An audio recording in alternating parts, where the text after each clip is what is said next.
U.S. President Donald Trump's unexpected order to resume nuclear weapons testing has drawn global criticism, sparking fears of renewed superpower tensions.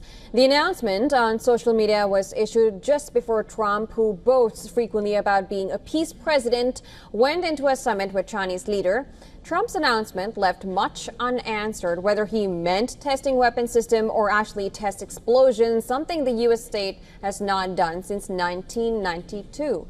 Vice President J.D. Vance also did not give any clarity on what the tests actually meant, just emphasized that they were important for national security. Have a large nuclear arsenal. The Chinese have a large nuclear arsenal. Sometimes you've got to test it to make sure that it's functioning and working properly. We've been working very closely, even with nations that we don't have the best relations with, to try to limit nuclear proliferation. The president's going to keep on working on that, but it's an important part of American national security to make sure that this nuclear arsenal we have actually functions properly. Key U.S. foe, Iran, called the directive aggressive and irresponsible, adding that it was a threat to international security. In a post on social media, Iran's Foreign Minister Abbas Araghchi highlighted how U.S., which he referred to as a nuclear-armed bully, is resuming testing of atomic weapons while demonizing Tehran's nuclear program, which he labeled as peaceful. Now, following Trump's meeting with Xi, China's foreign ministry spokesperson urged the U.S. to earnestly abide by a global nuclear testing ban. China and the United States observe a de facto moratorium on testing nuclear warheads, though Russia and the U.S. regularly run military drills involving nuclear-capable systems. Now, Trump's announcement comes days after Russia declared it tested nuclear-capable, nuclear-powered cruise missiles and sea drones. United Nations Chief Antonio Guterres has said that through his deputy spokesperson that nuclear testing can never be permitted under any circumstances.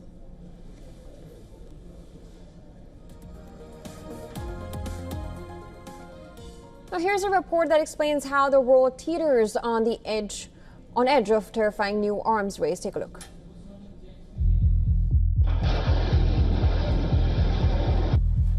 In a world haunted by the horrors of nuclear war, the unthinkable is unfolding.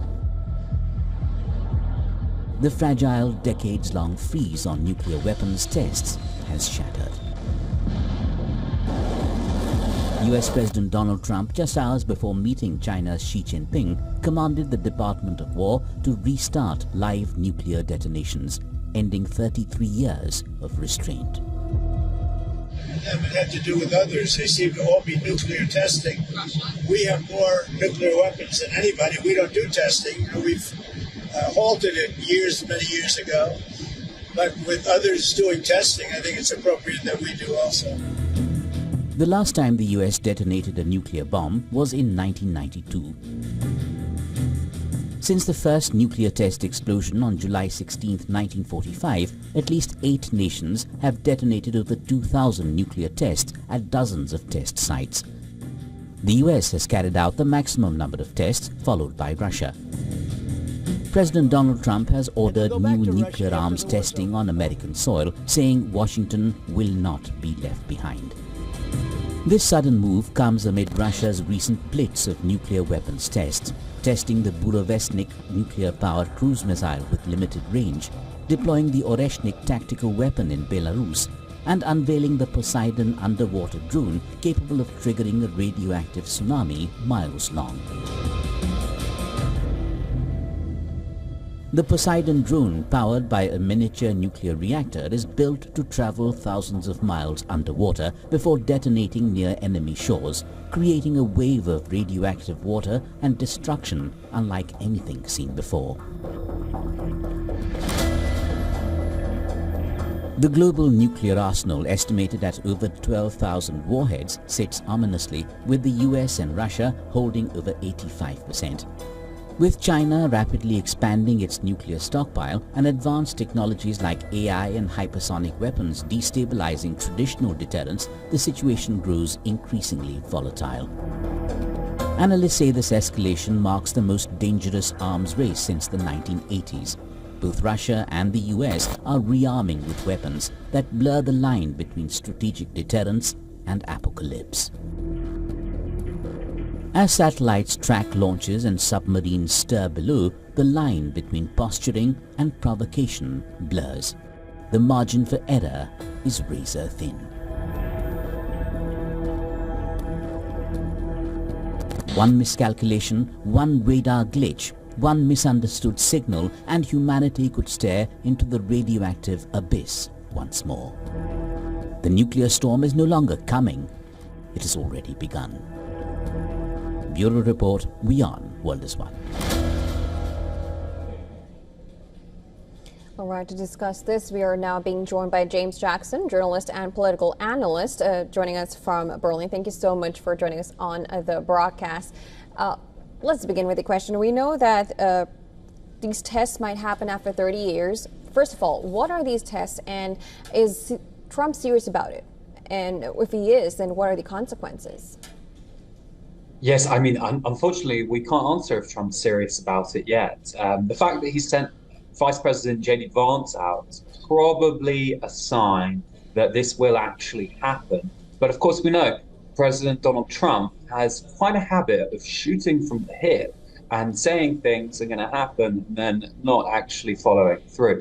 Now, I actually do believe that this is quite possible, but I think it is most probably a response to the nuclear signaling of Vladimir Putin and further nuclear tests of North Korean dictator Kim Jong-un. So actually, I think, as well as Iran, who have come out, you can see the Iranian officials condemning this. What this is really more than an actual test of US nuclear capability, which is what Vance said it was. You can test that other ways with scientists. What this really is, it's a show of strength. And it's a reminder to the US's rivals that the US has a large nuclear arsenal. Not as big as Russia's, but the second biggest in the world, enough to destroy the world multiple times over. So let's remember that. And remember, it's been, more than 30 years since they tested before. And it's a sign of a new muscular US foreign policy where they don't necessarily want to stick to treaties, conventions. We've seen that in the economy with tariffs. So I think this could be the nuclear equivalent. Right, and talking of treaties, we know that just 3 weeks ago, on about 5th of October, Trump said that he was prepared to maintain a nuclear arms treaty between Washington and Moscow. And this treaty is about the new strategic arms reduction treaty. It seems to be having halted, and it has to be renewed next year in February. Do you think that will happen? As a journalist, my job isn't prediction, but at the same time, I think. When we look at Trump's rhetoric around Putin, there's been many times that he said, this is going to calm down. Vladimir will listen to me. He seems to like the Russian president and dictator. But I don't necessarily think we can trust either of them when it comes to following their word. Russia has, nuclear signaled, it's called. They've sent their nuclear armed submarines on maneuvers a number of times, which is one. There's this thing in geopolitics called the escalation ladder.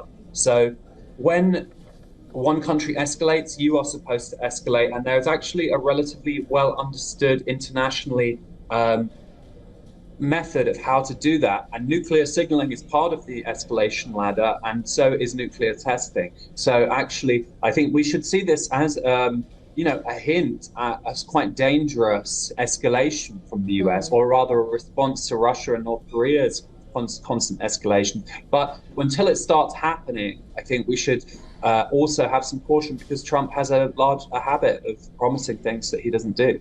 And if he does or does not, what kind of impact does that make? Because if he does, would it not lead to other countries thinking of, well, if they're doing it, I guess we should be permitted to do it as well? Because these two big powers, if they're doing it, the ones who actually go in for any treaties to ban such acts, and if they do so, would not Europeans, we know that France has a nuclear power, we know that Israel has nuclear power, we know that India and Pakistan has it, would it not lead for other countries to participate in these tests or work on the nuclear energies?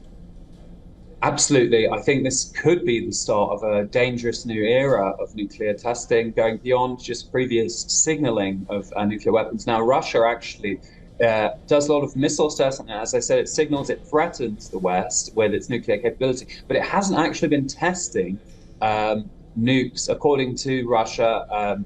They haven't been testing their nuclear weapons, so they have a lot of space that they could test it in.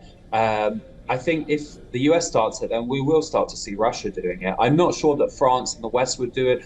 Israel is always very quiet about its nuclear facilities and testing. We don't know if it's ever tested its facilities, but it could be the beginning of a dangerous new era of nuclear proliferation and signaling and threatening, actually.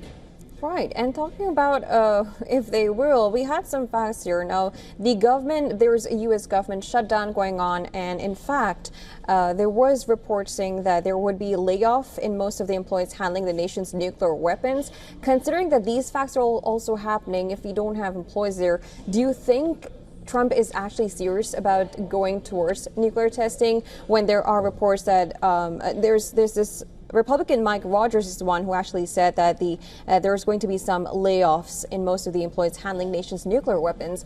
How do you structure all of these comments coming from Pete Hegseth and Trump saying that we're going to go for a test when there's actually some layoffs happening in the administration itself? Well, exactly. As ever, the Trump administration is a confusion. It's a riddle. It's an enigma. You don't know if there is some grand strategy or if they're really making it up as they go along. I tend to believe it's both, actually. And I think this is one case where, they've clearly discussed this and said it's a good idea. But whether they actually have the capacity and political will to do it, because there probably will be some backlash from the Democrats. Trump's approval rating is not great at the moment. And military experts may not like this. You've already seen that the UN has issued some stark warnings. So whether they do this or not is still to be seen. The fact that they are, shutting down the government, laying off nuclear scientists and people who are working on the nuclear arms program is a sign that, this might not actually end up happening. So this is why I say we shouldn't panic yet. But if they do start to actually do it, then I think that is reason for people in Europe, in India, around the world to be worried about being in a less safe world. And if we do predict if this is just a knee-jerk and it's a trial to see if Putin will come to talks, do you think that is even a possibility? Because we've seen Alaska summit, we've seen talks that Putin wants to go in the Budapest, which has now been cancelled. Do you think there is a way that this trick, if it is a knee-jerk, that would actually have Putin come back to the talks? As I said, within typical nuclear escalation ladder, this is one step. This is the next step ahead of nuclear signaling, or rather it's an indication of the next step. So really, I think it's probably good that Trump is standing up and showing Putin that he's willing to escalate, because he's been led around by the nose by Vladimir Putin. Whether Putin will actually answer is hard to say. It seems that for Russia, they see the war in Ukraine as existential. They seem to have put, their entire economy behind it. They've lost so much international credibility. It's hard to remember now, but actually Russia was seen as a partner by much of the West, especially in Germany, where I am now. So really, I think Putin is in it to win it, and I don't think that anything, any signaling, nuclear or otherwise, will stop him. Right, and of course there's a lot to pick up from what Trump says or doesn't. But thank you so much, Jackson, for joining us on the show and giving your perspective. Thanks for having me.